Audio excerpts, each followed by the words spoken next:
does, because at this time of the year, of course, here in Switzerland, there could be snow. The course, it's 16.8 kilometres a lap, 15 laps for all of the riders today, those that make it, and 2 climbs on it. Camano and Brenganzona is the finish of the Crespira climb, and remember, that was the famous climb that springboarded Fausto Coppi to his victory here way back in 1953. And there's the field, the professionals, a little bit jaded, I think, coming to a World Championship at this time of the year. This is the way now, bringing the World Cycling Championship out to the end of the season. That says it all, doesn't it? Alex Zülle having a nice yawn, his job perhaps done already, having given Switzerland a world title earlier this week in the time trial at the expense of the British rider Chris Boardman. Another world champion of years gone by in Colorado Springs, in fact, Gianni Bugno, showing a return to form, and the Italians always treat the world title race as a most important happening. They've said they want 3 men in every move. Well, I wonder if they can get such a number. Who would know?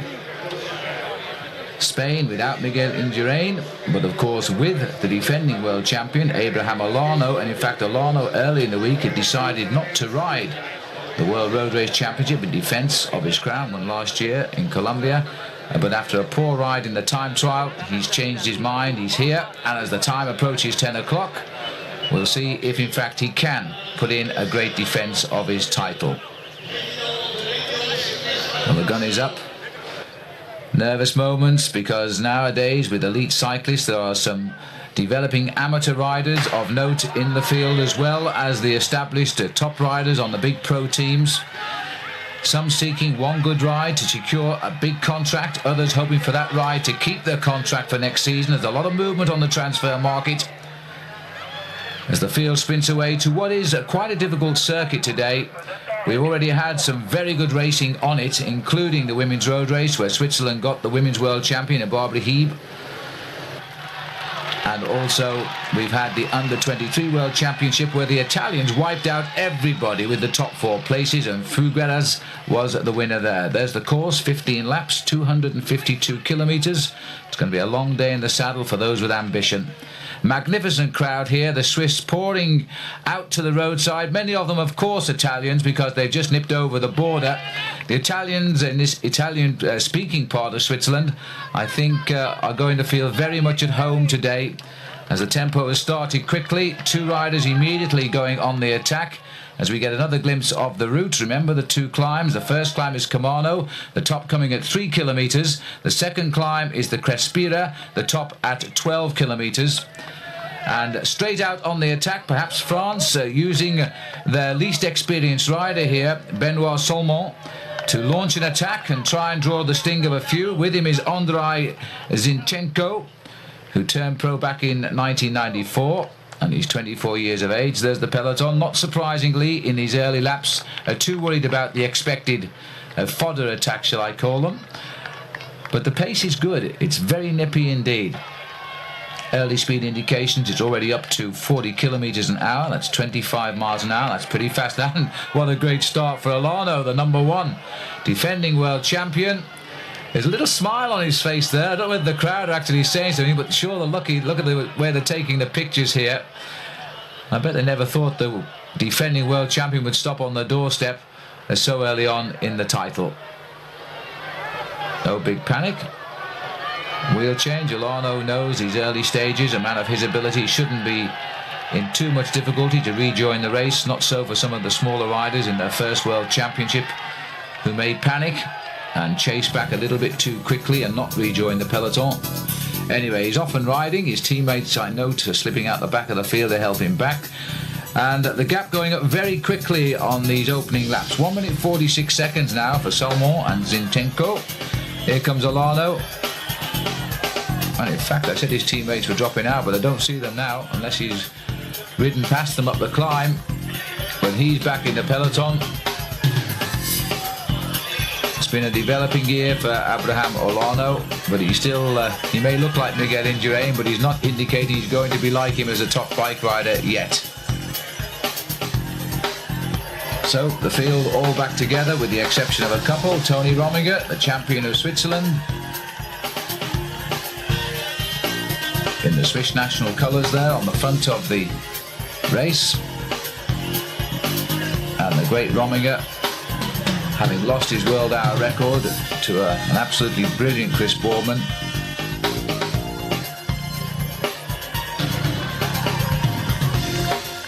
A field over the top of the climb, stringing out, but no big effort here at the moment. The gap, they've lost a little bit on the climb, having Salmon and Zinchenko. Salmon, he turned pro last year, in fact. He's only 22. He is on a French team determined to succeed here today, and as the young whippersnapper of the squad, he's been told to go out front and set the pace and just see what will happen.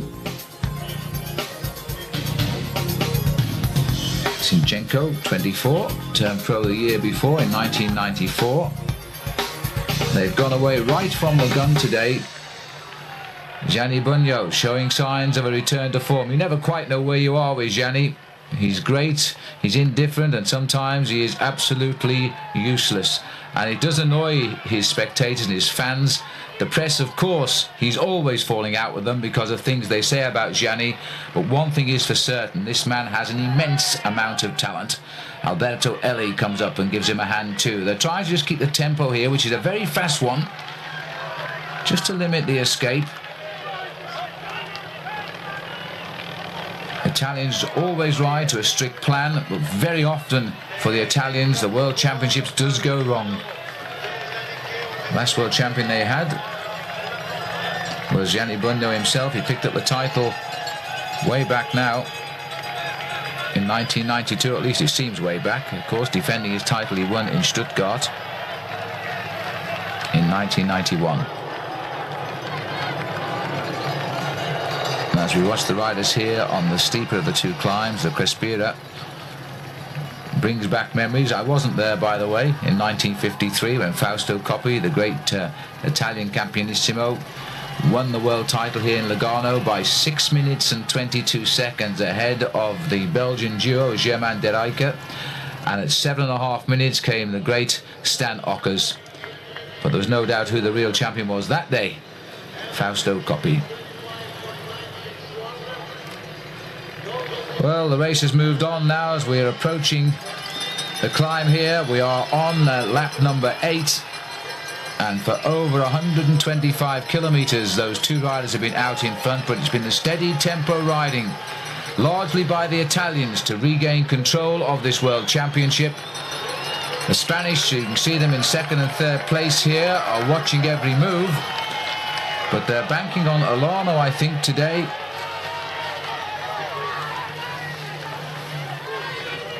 Salmon knows that it's all over, but Zinchenko is going to just try and make the agony last that little bit longer. Salmon is going to wait as the field freewheel down as we move into now what is the action. In fact, that breakaway of 2, apart from set a tempo which will have shed a few riders, hasn't really done a lot of damage out there today. The French were not evident in defending for Salmon at all. They've hid themselves always in the top 10, keeping an eye on the action but not doing anything specifically. And now the field has wiped them all out.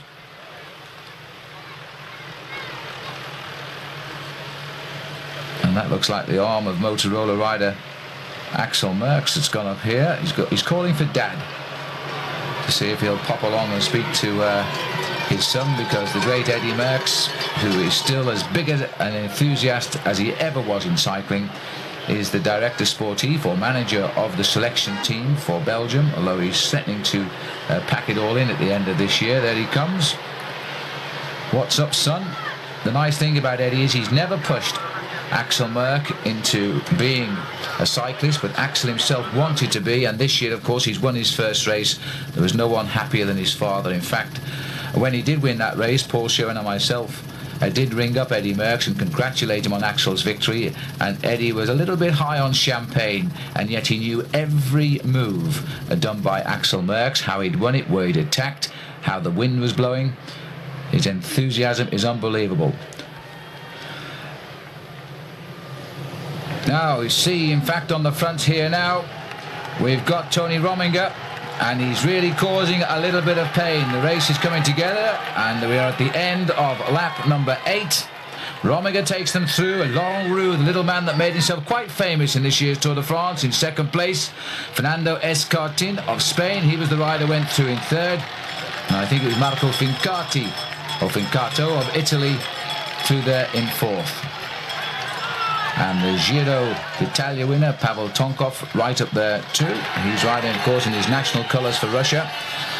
Always difficult. This is the only time of the year when we get to commentate on riders wearing their national jerseys rather than their racing team strip. Although rules have relaxed over the years now, because as you can see, the professionals still carry their advertising, but in the old days you weren't allowed to say who your sponsor was. But now the pressure is getting on a little bit at the front of the race here. Fincato is setting it. As they're all packing on the climb again, as we're now moving on to the 9th lap, and then over the top of the hill once more. And this is Fabian Jecker, season marred right out at the beginning of the season with a crash in March, now trying to salvage something from the event.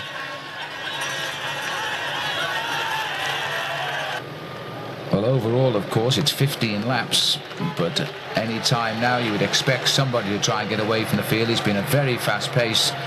Very few laps have dipped inside 37 kilometers an hour. There's the average so far, 38.410. It's a very quick speed indeed. And a lot of riders sensing that the pressure is on here and the place is at or near the front. The white jersey of Max Chandry also near the front. Had an excellent Olympic Games in third place. The Olympic champion, by the way, Pascal Richard, hasn't started, and despite the fact the race is here in his hometown or home country of Switzerland, but I think mentally he's done for the season. He's got his gold medal in the Olympic Games, and to re-prepare for the world title just wasn't on for him. Times are changing now, of course, with the Olympic Games open to all cyclists, not just the amateur riders. And so now, for the first time, we can have an Olympic champion and a world champion. And one day, I wonder, we'll probably get the same man winning both titles. Shaverenko also watching near the front. A surprising rider, keeps coming up with the results. Rode terrifically well in Paris Tours. Wiped out after a long breakaway, almost in sight of the line. In fact, he was in sight of it because it's a long finishing straight in Tours, but he couldn't get there quick enough, and the brilliant timing of the peloton gave it back to the sprinters. Minali was the winner there, who's also had a very good season this year. Fabulous sprinter. Came to the fore in 1994 when he won a stage of the Tour de France in Portsmouth in England. Now, a little bit of aggravation starting here. It looks like Ramon Gonzalez Arrieta, number 4 at the back. And it looks like the style of Pascal Hervé of France, rider who rode so well in this year's Tour du Pont. Also grabbed the pink jersey of leader of the Giro d'Italia, albeit for one day this year too. And being joined by an Italian who's just flown up, and it looked to me as though it was Guidi. So one or two riders trying to bridge the gap. 4 riders we've got down there. We'll wait for the confirmation of that 4th man. And in fact, it looks like it might be the whole peloton has come back altogether. I think it was Max Chandry, in fact, who was the 4th man in our picture. But anyway, it's all back together again. Just going through there was Guidi, the Italian. And there is Hervé back in the bunch, looking over his shoulder to see if there's any chance of a little bit of help up here. The pace is very, very quick indeed.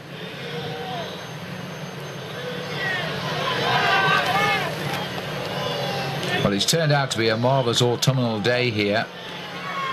And that is the list of the leaders of this peloton: Chanteur, Hervé, Guidi, Fedegato, Cuesta Lopez. And in fact, they've cracked, because this is a group that's gone clear.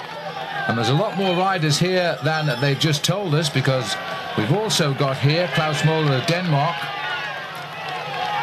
The other Frenchman is Pascal Chanteur, as well as Hervé.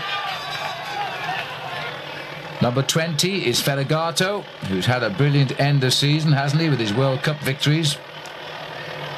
Zula setting the tempo with Rominger at the front. To the Swiss have got Mauro Gianetti, and there he is on the far side in this leading group, but he is the only Swiss rider, I think, who's made it. Cuesta Lopez is the man setting the pace for Spain. There's Gianetti. Oh no, there's another Swiss rider here, and that is Oscar Camazind of Switzerland. Now this looks to be about a dozen riders to me. Pascal Hervé, strange climbing style, seems to put all his weight in a straight back right through the front of those pedals as he goes up the hill. Adjusting the glasses is Camazind, who seems to have been told by Gianetti perhaps to set the pace. There's Gianetti, and gritting his teeth. Just behind him there we've got the Spanish rider, and that is Cuesta Lopez. You can probably hear the crowd as well as I can, but just look at them. They're really enjoying them. The Swiss fighting with the Italians.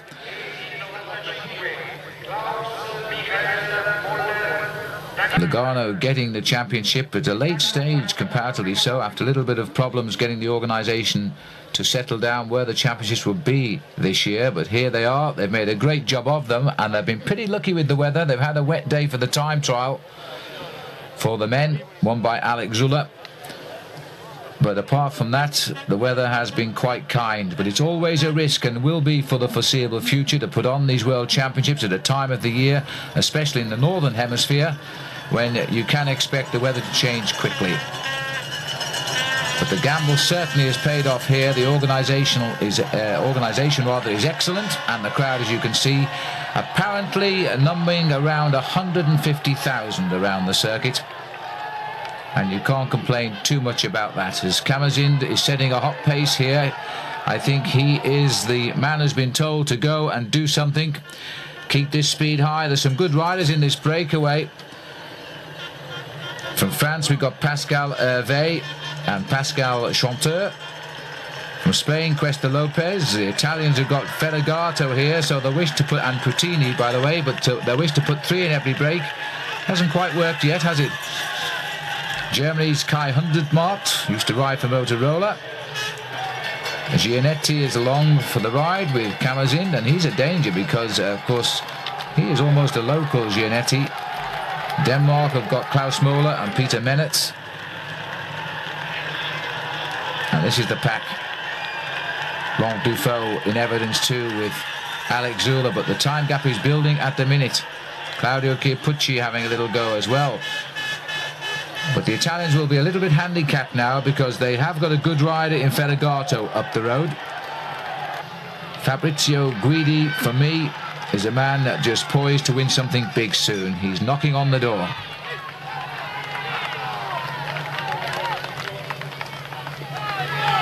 '95 is Klaus Moller. Somebody's opened the door and left a little bit of a gap, and it'll have to be shut down. We come behind Guidi, who's sitting on the wheel now of Hervé.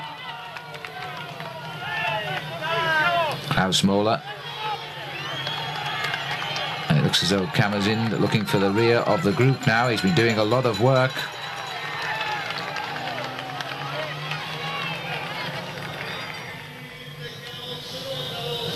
Now, that really does look like an autumn picture as the riders approach the feeding station. Very difficult for professional cyclists at this stage of the development of the calendar, because the season's starting now really in January, racing all over the southern hemisphere, and by February you've got the traditional race in the south of France, and then you have all of the classic races followed by the 2 big tours, and Italy no longer a race that it can be called a preparation race for the Tour de France. It's a race within its own right. People are saying it's no longer possible to win both. I'm sure someone will prove us all wrong sooner or later. Johan Museo. It's his birthday today, by the way, October the 13th for Johan, his 31st birthday. And he's made the split as well. The only Belgian rider to do so. Gianetti wearing 41. I guess that makes him the leader of the Swiss team. And it would have been nice, I must say, to have seen the American Bobby Julich in this breakaway. Simply because he's having such a great end of term.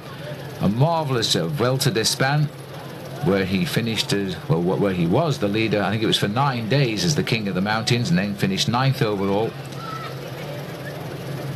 So he should have a lot of confidence now. Apparently he's been bombarded with offers to turn pro, but it appears at the start this morning he was speaking to journalists and telling them that he was accepting the offer from Cyril Guimar's team, Cofidis.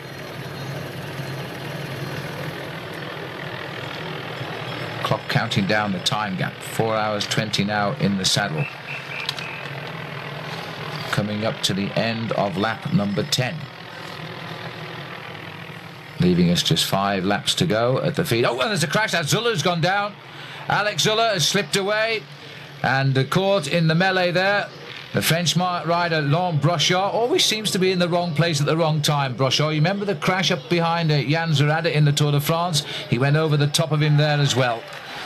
Well, Zula was the one rider left behind, and I think he's going to go out of the race. So the world champion time trialist is not going to get a chance at the double. The pressure is remaining on here. The Swiss, even though they have Zula down, continue to push the pace with Karmazin in the front. Probably unaware of the crash at the feed. And this is a fine piece of riding here by Karmazin. Taps out the tempo. Back out onto the climb, up to Comano again. Claudio Chiappucci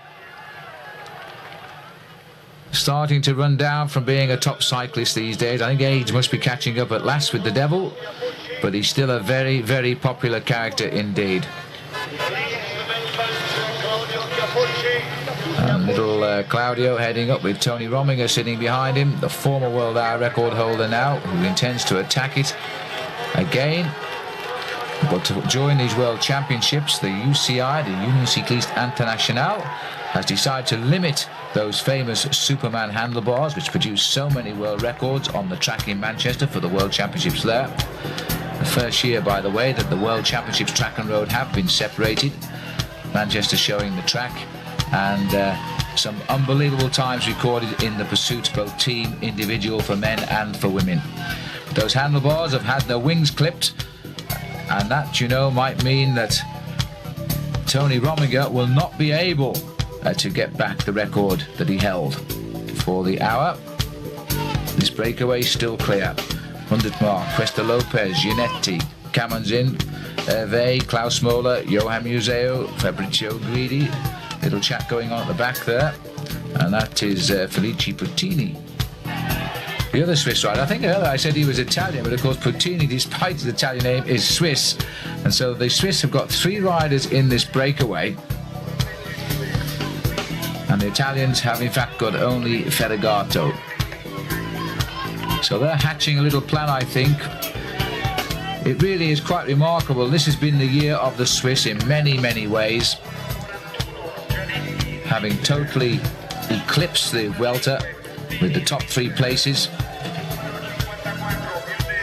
And now Alex Zula has produced the goods along with Barbara Heed to have 2 world champions from this series here. And now in this breakaway, they've got 3 riders. And with Gianetti, of course, he is the man most likely to succeed. He made no secret about the fact he wants to. This great little rider who has a lot of courage on his hands. And I'm pretty sure that the other 2, Puttini and Gianetti, have told Karmazin to set the pace until his legs will take him no further. The lead at the end of the 10th circuit was 1 minute and 59 seconds when we saw Chiappucci there leading through the chase group. The Italians, again, for my money, have made a mistake. You know, there may have been a slight disruption of the tempo as well with the crash by Zula in the feeding station.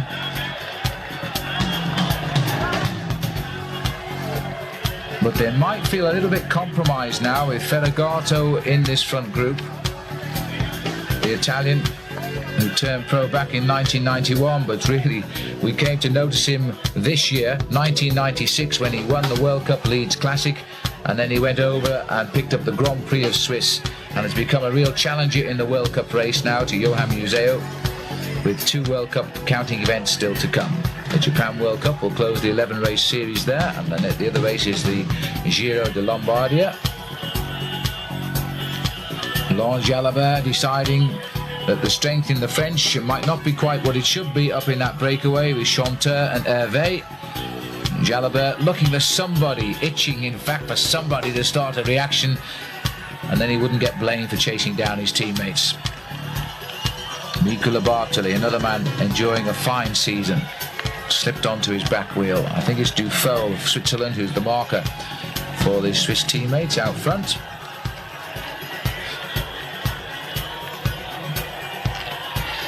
Three of them trying to bridge the gap, but I don't think they're going to get very far just yet. But there's four of them now, and it looks as though this is beginning to be quite a strong race group. Bartoli through in second place, second in the Grand Prix of Swiss. Fifth in the Leeds Classic, and of course probably equally great was his 8th place in the Olympic Games, but they were all outwitted there by a very strong breakaway. Axel Merckx is the man who's latched onto the back of those four, or three. But Merckx handicapped by the fact that their best man, Johan Museo, is in the breakaway. And you know, so talking about Museo, we have not seen Museo do any work at all in that breakaway. He's either taking the pace a little bit hard, or he's working the odds out against him. He's the only Belgian rider in that front group.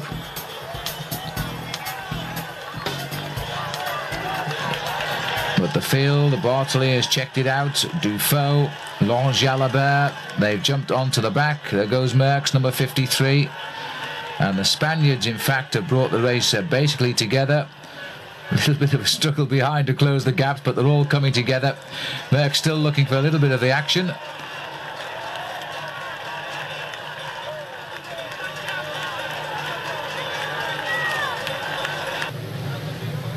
And back to the feed, and news has reached us now that in fact Alex Zülle did not continue. He's pulled out of the World Championships, but not too seriously hurt.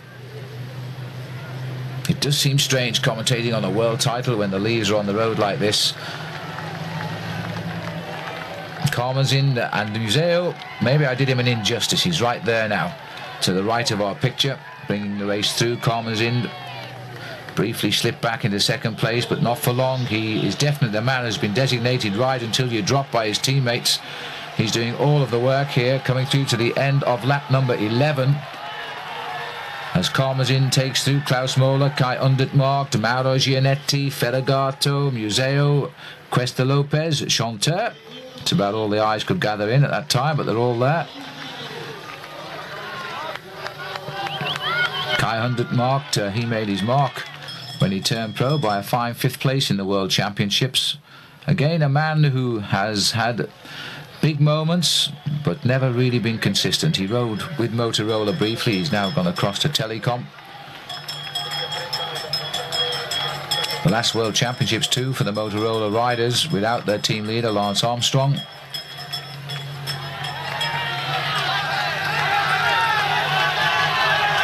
And the field coming through the feed at just on 2 minutes down, more or less. Well, by the time they get to the finish line, it'll be more than 2 minutes.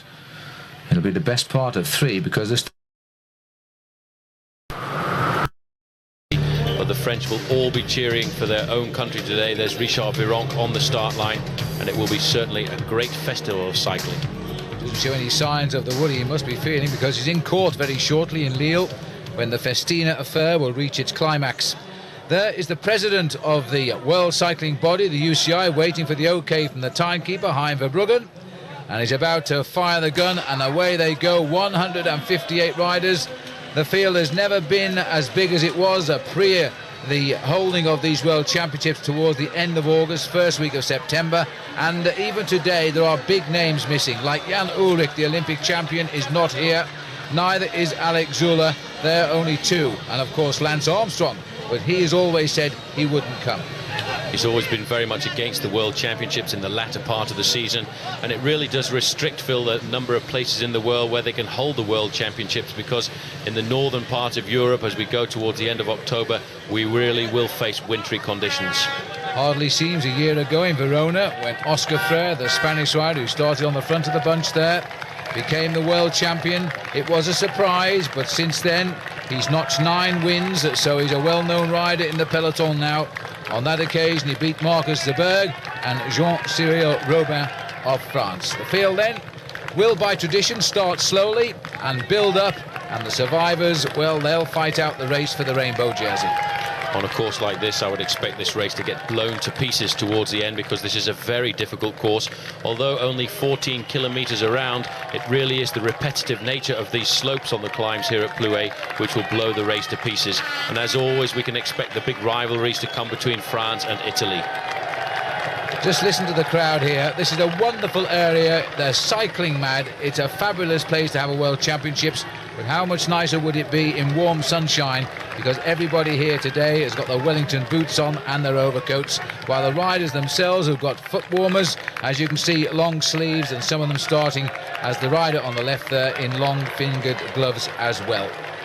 Well, the Spaniards will really be looking to be a dominant team in the early part of this event, because although Oscar Ferreira's win was somewhat of a surprise, he's come up with the goods this year and confirmed that he is a top professional cyclist, and I would think, Phil, we will see him being a major challenger again. Breton flag waving proudly. This is their course, and many of the people here are coming to watch all of the top cyclists fight out the world title here. They come every year to watch the top riders ride in the Grand Prix Plouay and enjoy the spectacle, but I suggest in warmer conditions. But even so, the best bike riders now before them as they head out towards the big circuit. Now, these pictures were taken at the start earlier today. We're now going to pick up the action. A breakaway of 9 has got away at 60 kilometers on the 4th circuit. The Polish team are chasing. We are approaching 10 laps to go.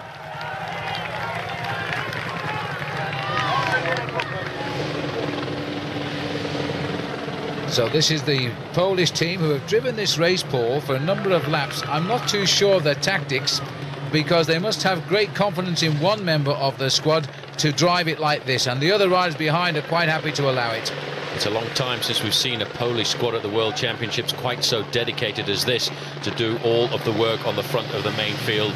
These guys have been in the saddle now for over 3 hours of bike racing, and I tell you one thing, the speed that it's been run off at so far, it's going to cause some pretty serious breaks in the main field in the last 2 hours. Well, there's the gap, as the clock will stop as they go through. As they drive on, the counter on the right, 10 laps still to go on this course. This is very typical of elite racing, allowing a breakaway to run and then start to drive it down. And the big bunch quite happy at the moment, and that, you see, is the danger here. This feeding station is in a rather bad and precarious place, slightly downhill. The riders come to here pretty quickly, and you know, during the races this week they've had 1 or 2 problems, and they're having it with the pros today. This is always a dangerous point, because the helpers come further and further into the road, actually causing a natural alleyway, and that's why they do get these accidents. There's an old ordinary or penny farthing, and I'll tell you what, they're really difficult to ride. I defy many of the professionals today to climb on the back of that. You need a lamppost first of all, and then you approach it from the back while it's totally unaware. And once you're up there, goodness knows how you get off.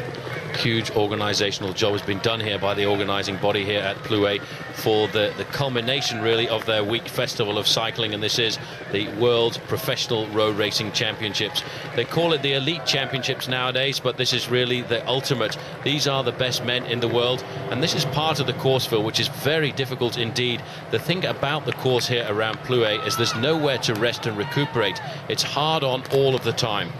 Chance now to look at these 9 men. They got away on the 4th lap when they set the fastest lap time so far, 18 minutes and 9 seconds, an average speed of nearly 47 kilometers an hour. That's when Benetton, Jimenez, Lelekin, Diaz Justo, Bochat, Pronk, Morro, Marechal de Luca all got clear of the field. And now here we are on lap 10, and the time for the last lap was just over 19 minutes, so that was a very quick lap. Very rapid lap indeed. But the strange thing I've always found about the professional road race, Phil, is it starts fairly slowly and it builds up in magnitude towards the end. And very often, if you look back through the records, you'll find that the fastest lap at a World Championships has usually been the last one. And despite the conditions here, the crowd all the way around the circuit. Just take a look at the mud on the side of the road. People who have been camping here have been paddling the way to the fence, I think. But even so, they've stayed and stuck to the guns and enjoyed some excellent World Championship racing here. As we look down now at Christophe Moreau of France. So the French have got a man in the move. Give them an easier ride for later, perhaps, because their big name's still waiting to fire at the rear of the field. This is Roger Bochat, the Swiss rider. He also has got his big team behind him. It's a pretty dangerous rider in here as well, just sitting on the back there for Italy. Danilo De Luca, a big favourite, a man who we saw ride very well at the Giro d'Italia earlier this season, which is why I think the Italians are not chasing at all at the front of the main field. They feel quite happy having De Luca in this group. The rider from Belgium who's managed to slip in there as well, Thierry Maréchal, a French-speaking rider, he too is just sitting back, not contributing too much. I think most of Belgium today, Phil, will put their hopes on the shoulders of Axel Merckx. Well, it's unlikely the breakaway will hold them off to the finish, but there's only the Poles chasing, maybe because of the spread of the nations here. De Luca is, as Paul has said, probably the biggest name to be here. He was trying so hard to pull on the Maglia Rosa of the Giro d'Italia this year. He got himself up in the end for the stage win, and he got up the second overall, but he never quite got the jersey before he gave it all up. But he's had 6 wins now this season and a real up-and-coming star of the future. There he is. He's only just over 24 years of age. He's one of those cocky riders who knows what his talent is and is prepared to show it to the world. Certainly is a great bike rider. He was hoping to ride well. Second position, really, looking after his teammates Michele Bartoli and Paolo Bettini. They were the ones in the action, but you can see the crowd is absolutely magnificent, and there's a lot of pressure still being put on the front of that main field, Phil, by the Polish squad. And I can only really think of one name, and that must be Zbigniew Spruk, a man who has been very consistent so far this year in the one-day races, and they may well feel that today is the day that he can bring themselves a World Championships. It actually takes me back to probably, I would say, the 70s, looking at the strong Polish amateur team that used to dominate the races, riders like Ryszard Sukowski, who were absolutely magnificent, and it's really not since then that we've seen a dominant Polish team at a World Championships. Absolutely right, but the days of the old Iron Curtain has gone now, thank heavens. And these riders are now free to be professional cyclists as well, as they set the pace. This is a Danish rider on the front here, by the way. These are the Poles, slightly different colour pattern. And I think Paul is right. There's only one name that we would contemplate being a world champion by the end of the day, and that be Zbigniew Spruk. He rides 1:10, and significant enough, he's not in this pacemaking group here, so he has made them chase it down. And very typically professional riding, they're allowing the Poles, they know they've got a plan, of course, but they're allowing them to bring back this breakaway if they can. It is coming down. Whether it's coming down quick enough, it's 4 minutes 18, the last time check we got. It almost certainly will come down, because these guys are making a concerted effort on the front. This is the very technical part of the course. Having come through the start-finish line, you then head out on the large circuit, 14 kilometers around, and this part of the course, if you're sitting near the back of the main field, it is very difficult indeed, because there's always the acceleration and deceleration into these corners, and that's why even at a World Championships level, it's so much easier to ride in the first 20-25 places. Well, in the Espoirs race on that bend, we've just seen them come round. The heart was in the mouth of some of the riders because they completely misjudged it. Back up with the leaders now as they head under that start-finish banner again. Massive crowd cheering them on, clapping to keep warm as much as anything else as they continue to set the pace. This is Eladio Jimenez sitting at the back as we've gone back to the main field. The Kazakhstan riders are in that sort of turquoise colour with the yellow flower on it, and we'll get a time check as the riders come through. But still the Poles are not being interfered with here, enjoying their pacemaking. I think that's the word. You can see how difficult it is at the back of the main field there. Those guys are really hammering to try and stay in contact with the wheel in front of them. But it is a pretty good combination at the front of the race at the moment, with Eladio Jimenez of Spain getting in there, a major revelation in this year's Tour of Spain, a man that I'm sure there will be a lot of fights about during the winter months, because certain teams, although he still has a current contract with the Banesto squad, certain teams are already making noises that they would like to bring him across to strengthen their squads for the coming season. Well, it was 4:18, they're now saying 4:19 as we go out onto lap number 11. The voice there of the man who calls the Tour de France, Daniel Manjas. Terrific knowledge of the sport, and he knows every rider without referring to a note. A magnificent commentator.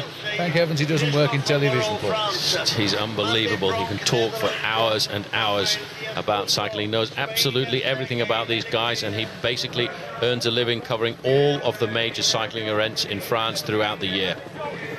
Well, there's a lovely picture. This really is a fabulous part of France, out on the west coast. Not very far away, in fact, from the home of Bernard Hinault, 5-time winner of the Tour de France. Hinault is here, of course, and that's very typical Breton housing with the grey slated roofs and the white painted those steeply spired churches, and I can guarantee the bars will be absolutely buzzing as the race continues. A bit of pacemaking being done by Piotr Szymlewski. He's the Polish man at the front. His teammate here gritting his teeth. I think it's Piatek. They're all up here now. The man who's missing is Spruk. And Jalabert is there too, look. Jalabert sitting pretty close to the front of the pack. Spruk will sit in the main pack, probably around about 25th place at the moment. He will have a lot of responsibility put onto his shoulders there by the rest of the team, because the fact that they're chasing like this, they really are transferring responsibility to him to finish off the work that they're doing. Jalabert looking very calm and collected at the moment. He's got a World Championship title under his belt, that of the individual time trial, and he would certainly love to try and get himself a victory here in France. There next to him is Paolo Bettini with the green shoulders there of the Italian squad. Bettini's had a magnificent season so far. Davide Rebellin, the other rider in the green there, also a little further back. Italy, I think for the moment, pretty happy having Danilo De Luca in that leading group of riders. Been a difficult selection process for the Italians because the sport is so popular in Italy, of course. Everybody, including the selectors, say what they feel about selection, and the public split over the decision to leave out David Rebellin and instead put in Marco Pantani. Well, he's one of the Ukrainians who's called it a day. Now, Gonchar was the top rider here. This isn't Sergei Gonchar. He's already won the World Time Trial Championship this year. And this is the sort of conditions. It's Vladimir Duma, who was the last rider and I think the only rider to finish for his team in the Tour of Italy, wasn't he, Paul? He was, in fact, and he took out a stage victory, a win at the front of the main field, I should say, just behind the great breakaway by David Mackenzie, Australian rider on the Linda McCartney squad. He popped out of the pack there and nobody really knew who he was at the time. And now he's taken an early shower. Still the Poles on the front, Phil, they really are digging deep, and they're going to have to do something pretty special. They've taken 40 seconds off the advantage of those leaders right now, and still it's a very large pack for a World Championships at this stage. Under the banner again, the gap is coming down, but ever so slowly. The clock counts on, but it was inside. Well, they're saying 4:01, but I think it's less than that because the head of that field went under that banner. As another lap is ticked off by the driving of the Polish boys. There's no doubt they've got a plan, and the rest of the race is thanking them very much for taking them all up to the leading group, and they're offering no assistance at all. So every one of these Poles sacrificing his world title for one man. We think we've nailed down the man in Zbigniew Spruk because we can't see him, and he must have told his teammates to go and drive the race. Well, he must feel good. He's had a very good season with a lot of placings in the individual single-day World Cup races. He's a magnificent bike rider. I'm not sure that I would rank him as a world title shot, but maybe today he's in a special day, which is why he's asked his team to come forward. And the thing is, they have really missed the boat, the Poles here, because even the French must be pretty happy with having Christophe Moreau in that leading group of riders. All the major nations at the World Championships, the French, the Dutch and the Belgians have got representatives up there, and of course the Italians too, which is why this situation has developed on the road for Poland. They're going to have to chase, and a 4.5 minute gap is a very difficult one to have to pull back at this stage of the race, because we're only just past half distance, and there won't be too many Poles left with good legs towards the end with a chase like this inside them. Well, I think as you spoke there, Paul, there's one just blown out and he's dropped away from the front. He said, that's my lot. And I think it was Szymlewski. He's gone to the back now as the rest continue. Well, although our screen a few minutes ago did say 4 minutes, we're getting checks now 3:30, so this chase is working. It's bringing it down to very manageable performance. 19.5 minutes, very consistent laps. Remember when the break went, the pace shot up. They went through in just over 18 minutes, but they've regulated now at around 19.5, 19:40 for the 14.1 kilometre lap. Just looking at the long line of bike riders there, you can feel the pain and the speed of this main field. But you know, it must be that they are working for Spruk this year, because Spruk has had a magnificent season in the one-day classics. Finished 4th in Milan-San Remo back in March, followed that up with a 9th place in the Tour of Flanders, 8th in the Amstel Gold Race. So he's always been looking to put in a good performance, and in fact we did see quite a lot of him at the front of the main pack in the Olympic Games, which wasn't too long ago in Sydney, but certainly under slightly different climatic conditions. Well, I've known Zbigniew Spruk for a long time because I used to organise the British Milk Race for many years, the race director of that for 21 years, and in fact Zibiniev was one of the stars of the milk race. He used to come and ride. But look at this, Paul, an attack now by the French. Oh no, this is coming back through the cars, so I've had a flat tyre. It's a problem. That's Jalabert who is down there. He's being paced back into the main field, and it may well be that he's had a flat tyre. There doesn't seem to be any panic at all there. He's being paced back into the race by one of his teammates, and there's a Dutchman just sitting on the back there for the ride. Well, if you've got to puncture, early is better than later. Jalabert, though, returning to the fold in many ways here to represent his country, because he had a bit of a fallout over the last couple of years on the anti-doping policy and the exterior testing of riders, and the fact that he's moved to live in Switzerland away from the French, rides for a Spanish team, etc. Lost a lot of favour amongst the officials, but they've let him back in now, and he would love a result, because at the end of the year he apparently is going to leave Oncé, and then he'll be looking to come in to a French team. He also has a problem that he doesn't have a contract signed at the moment. He actually declared that he wanted to have his contract signed and sealed before he went along to the Olympic Games. Well, that didn't happen at all, and in fact now he's still getting towards the end of the season without a contract for the coming year. Big Tom Leaper, I think it is, we caught a glimpse of Australia there. Just move up on the outside. It's only 4 Australians started today. Jay Sweet, the sprinter. Scott Sunderland, who was rather miffed he was not selected for the Australian team for the Olympic Games. He appealed that decision but lost, and he's got good form at the moment. Stuart O'Grady is in here, fresh after his crash. Well, not fresh, but since his crash in the Tour de France. He rode in the Olympic Games, but not with any real distinction. And Tom Leaper we've just seen. It's Francesco Casagrande just on the left with the green. Laurent Brochard in the middle. Brochard riding very well this year, almost got himself a stage victory at the Vuelta a España not too long ago. Coming into the city of Avila just towards the end. There's Scott Sunderland there in the Australian jersey with the glasses on. Scott is just the man, Paul, to throw a surprise at us today, because he's very annoyed about his non-selection for Australia, especially in his own country. The Olympic Games were in the state of New South Wales. He's a New South Welshman. He comes from Inverell, so he desperately wanted to ride those games but didn't make it, and he's up here at the head of the race. One gets the feeling now that the Polish team are tiring, but they are still closing in on those leaders, which are beginning to show signs of ragginess. We're not seeing too many pictures of them, but when we do see them, there are signs of riders getting a little bit tired now. New Italian team colours off to the right with the green tops of the jersey. This is Piotr Wadecki on the front, one of the riders of the Moroz team. The only fully fledged international team from Poland, a very well-drilled squad. They take part in many races all over the international circuit, and just now they're riding an excellent race. The Polish team have really got themselves organised today, but they should have had a man in that breakaway, because every other major nation was represented. The tactics at the World Championships are always very strange indeed, because it's always a big battle between France and Italy, and everybody else very often just seems to be along for the ride. Just caught a glimpse there of number 1, Oscar Freire, last year's winner, riding near the head too, but not overdoing it. He's a marked man, of course, now, 1 year on, 9 wins, and a real challenger, recognised by the peloton as a man for the future. Had this back problem all year, which he hopes to get sorted out as he runs out of his season now. Still, of course, a rather exciting and very interesting Tour of Lombardy to come, with André Schmil now showing a challenge to Eric Zabel for that championship. And Schmil starting today, one of the favourites. Another non-starter today, by the way, Abraham Olano. He's gone back home to Spain.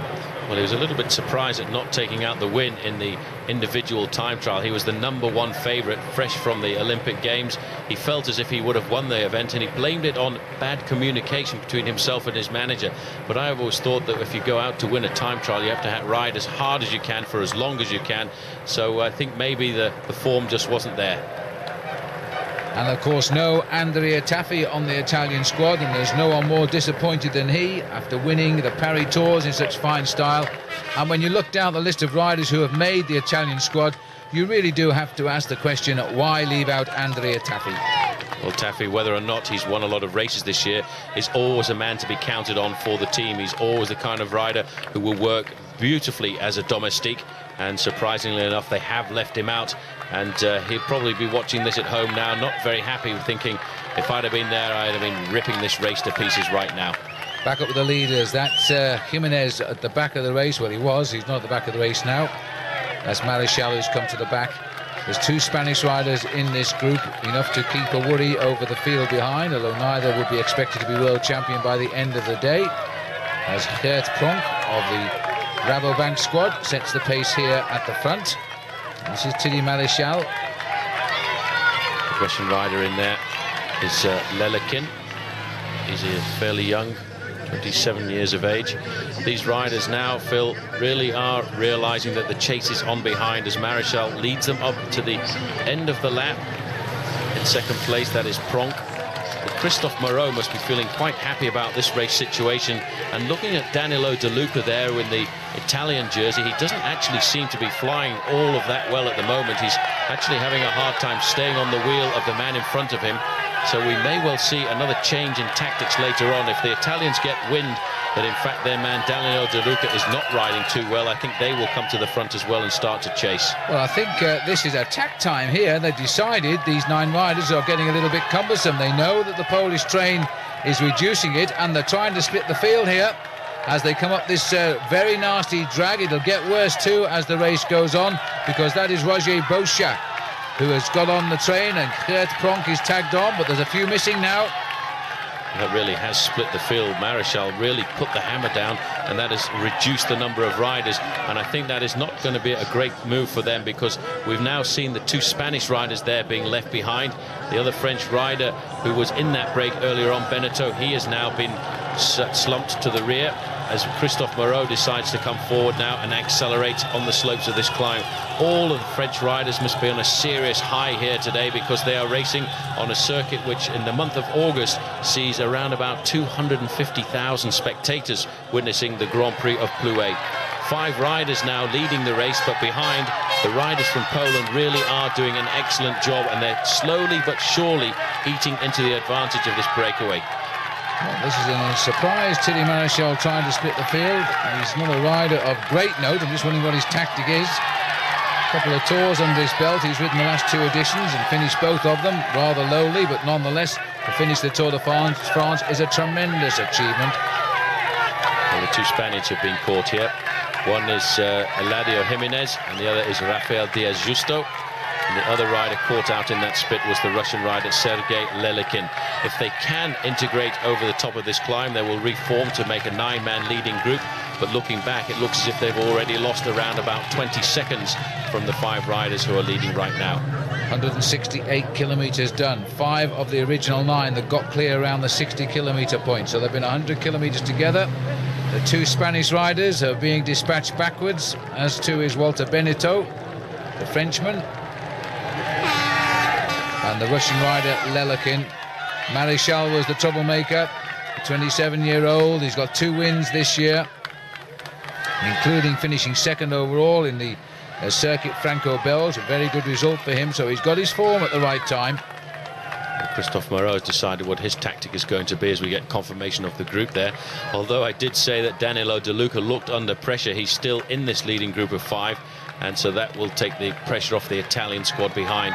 Walter Beneteau, by the way, in the 2nd group on the road there for France, won the Circuit de l'Orne, which is not too far away from here. It used to be known as the Criterium of Châteaulin, and it was always the great big revenge match after the World Championships, when the World Championships were held in August. So that was a big win for him, and he too is a rider from not very far away from here, from Nantes, and was a member of Jean-René Bernadeau's Vendée U development squad.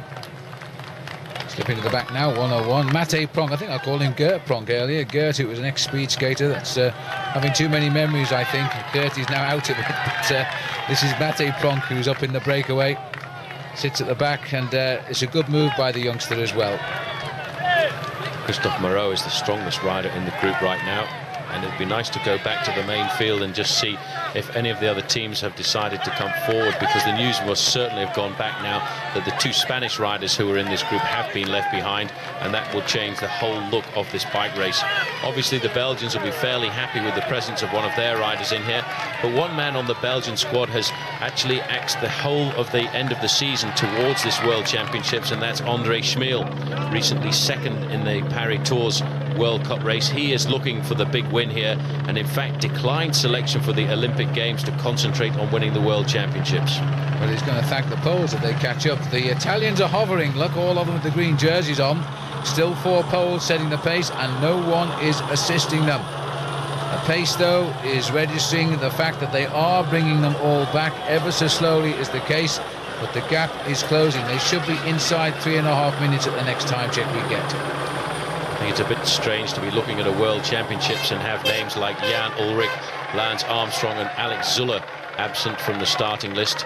A real reflection that the majority of the big names can't hold on till the end of the season.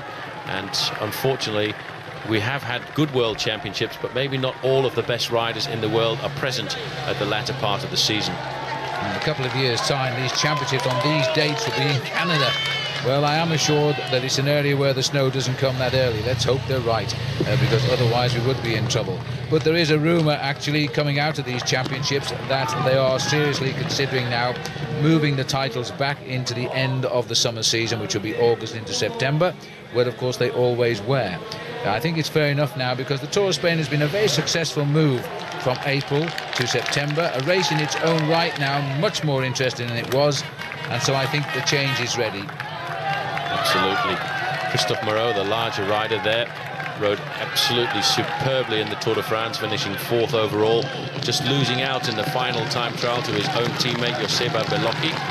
But Danilo De Luca, having gone through that bad patch, is really being encouraged now by the crowd, and what a magnificent crowd this is through the finishing area, Phil. I would say there are in excess of 350,000 spectators today, and if the weather had been good, they were expecting 500,000. Well, watch the clock, 7 laps to go. These 5 riders must now be feeling the Polish cold air coming up from behind. These are the 4 that were dropped from that group of 9. Remember, they went away on the 4th circuit. We're now 7 from the end of the 19. And they know they're resigned to the fate now that shortly they'll be the first to see the Polish boys close it down. Well, the fire has gone out of these guys now, and they will know that fairly shortly they will feel the breath of the Polish squad on their backs, because the Poles are doing a magnificent job on the front of the main field, trying to pull this race back together. And the fact that that leading group now has split into 2 groups of 5 and 4, I think we will see the whole race coming back together. But it's going to be a long, hard chase by the Poles. This group now of 4, Phil, just inside 1 minute in arrears of the leading group of 5. Yes, they've more or less given up now. Once they're dropped, there's no point in continuing on. You may as well just ride round till the peloton picks you up and see if there's anything left in those legs. Back into the danger zone, which is there's the French with all the bags hanging out. But it looks as though Francis Moreau, yes, he got one. He's had an unfortunate season this year. He's had 2 crashes very early on. Francis Moreau broke his collarbone in the first one, then fractured his skull in the second. But at least he's got himself back into form. Second group of 4 riders here, the 2 Spaniards on the front there, Diaz Justo and Eladio Jimenez. Jimenez taking a stage victory in the Vuelta a España, and certainly regarded by many as one of the great Spanish hopes for the future.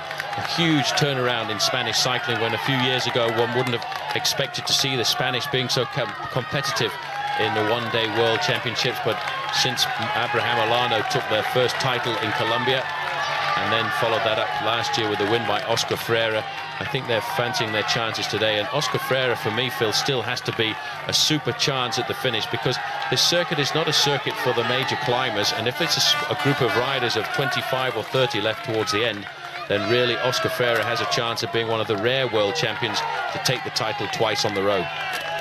Well, that would be rather nice for Freire, especially after his surprise victory last year, but his great season that has followed since. De Luca on the left of our picture, man of quality, I think, and we'll be very happy the way things are going. With 7 laps to go, here's the bunch. Now, are they coming to the start-finishing line? If so, the clock will be on them. It's not long since the leaders have gone through. They are getting much closer than they were. It was 3.5 minutes, but I think the effort by the Poles has slashed that right down now. Still an awful lot of bike riders left in the event at the moment. The amazing thing about the World Championships is it's this constant pressure, and there you can see the Spaniards fill in about 10th position there, still looking pretty comfortable, pretty happy with the situation. Axel Merckx was still in the main field there, looking quite comfortable, and Gordon McCauley, I think I caught a sign off there, the Kiwi rider. Just 2 Kiwis in the field here, one Chris Jenner, the other McCauley. And looking down there, you can see that there is still a very large field left in the professional World Championships. Well, these boys haven't really turned the pedal in anger. They've sat behind the poles. There's the gap, though. Still quite a considerable one. They've really held on here. 3:24 it is now at 7 to go. It's really going to hurt the Polish team later on, and everybody else for the moment pretty happy just to sit back and allow them to set all the pacemaking at the front. Alexander Vinokurov still in the main field. A glimpse of him. There's the other Estonian rider, Jan Kirsipu. Kirsipu, another man that if the race doesn't toughen up towards the end there, in fact, is Andrei Schmil, still looking very comfortable. Strange way to eat a bottle, but maybe he's just found a different way of drinking. He'll never get it down, no matter how hard he tries. But Schmil will feel things are under control just now. There's a nice view again of the town of Pluet. This race on the outskirts. The town itself is full of narrow streets, and you couldn't run the race through there. So they're on the outskirts here as the peloton, still a big one, speeds on its way, still working out how they're going to close the gap, because the last time round it was 3.5. They've only knocked 7 seconds off this time, and that's not an indication they're going to wipe them out yet. The Poles are going to request some help soon, I think. Well, 54 seconds, that group of 4 is in arrears of the leading group of 5 in the main field, 3.5 minutes behind right now, and all of the pressure, Phil, still coming from that Polish squad. These are the 4 riders caught in the middle. Walter Beneteau is number 25, rides for the Bonjour team. And the 2 Spaniards, they really did get caught out there, Diaz Justo and Eladio Jimenez. And Sergei Lelekin, well, I think he's just pretty happy to be there, because Lelekin is not a rider on one of the top international teams. In fact, this is the first time I've seen Lelekin racing, and he must be pretty happy to be at the front of the World Championships. A big chance for a rider like him to interest the sponsors and possibly ride into a professional squad for next season. Well, Beneteau there got round his first Tour de France this year. He's only a youngster. Another one of the fines, I think. Finished 71st. But the fact was he finished, and he seems to have come here determined to establish at least an impression on the event.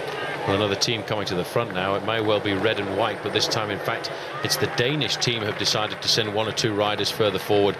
They've seen the big pressure that the Poles have been put under and decided now is the time to come forward and help out in the organisation at the front of this pack.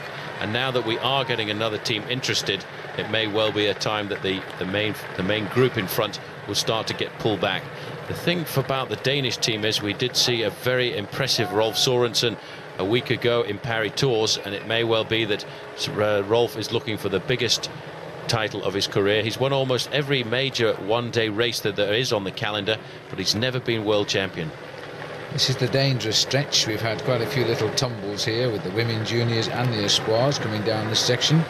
On the sharp left hand, I think it's Alan Johansson who's on the front.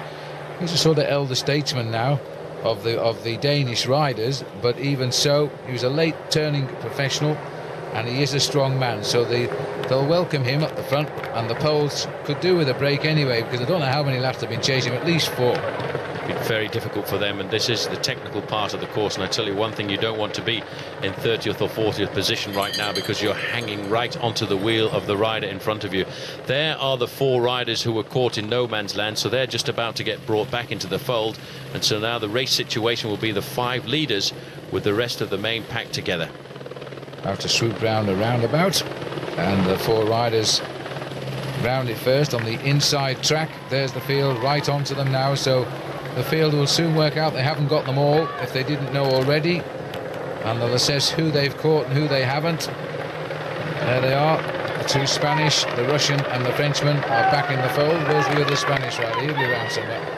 Well, now that this situation has happened on the road, I think we may well see Spain coming forward as well, Phil, because Oscar Freire must certainly be a serious challenger for the title if they can keep a large group together. And it seems for the moment as if there hasn't been too much devastation at the back of this pack, and it is a very large group. The whistles and the shouts going forward now from the Poles. The Poles realizing that Spain now don't have any riders in the front, so they've cut off the power, they've set up, and now I think we will see a change in the front of the main field. I think you're right. They've now said that the other boys have got no excuse now for not giving us a hand, so if they won't do it, then we won't bother either. And the reaction coming straight away from Spain.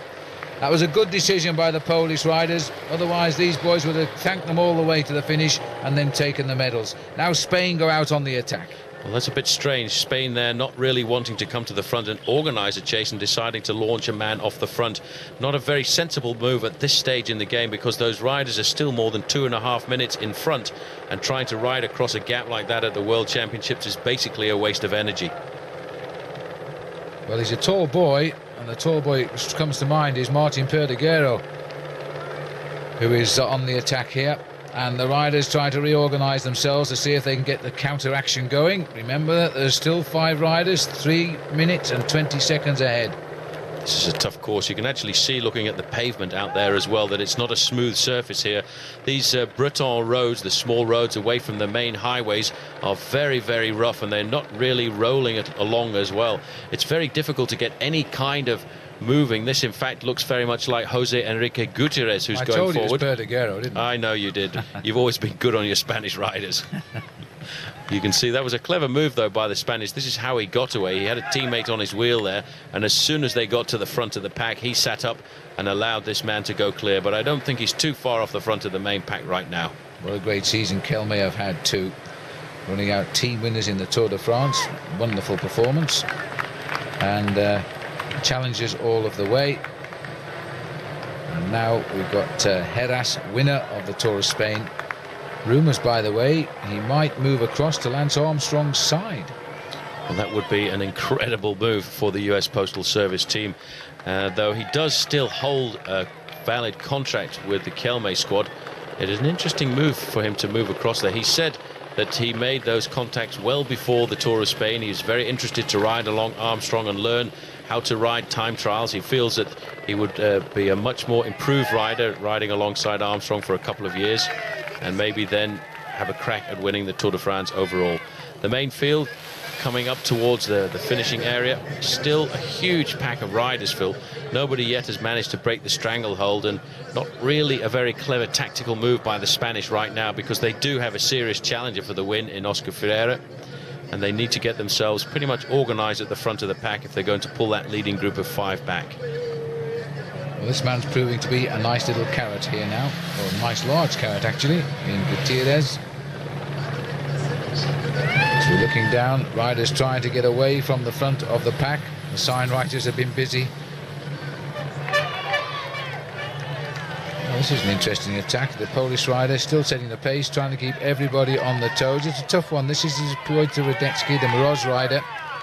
He's had a good day. There are 3 riders on the Moroz team made the selection for the Polish team, and I think they've got 8 men on the start line today. Well, Radecki wearing a slightly different jersey to the rest of the team there, and I'm not sure that's allowed at the World Championships. He's actually wearing the Polish national road racing champions jersey, and at the World Championships you're supposed to wear the national jersey of your country, but today he's decided to opt for that. He may well find himself getting a slight fine from the Union Cycliste Internationale. He's 2-time national champion of Poland, actually. He took the time trial championships as well. Well, the design's the same, it's just the writing on the top alters a bit, so they might get away with that. Anyway, it looks as though Gonzalez is getting away with nothing, is because Gutierrez rather, he's being caught. And now the Italians, and this is Bettini, who are now trying to stir things up a bit. They've sensed it's getting time. Now De Luca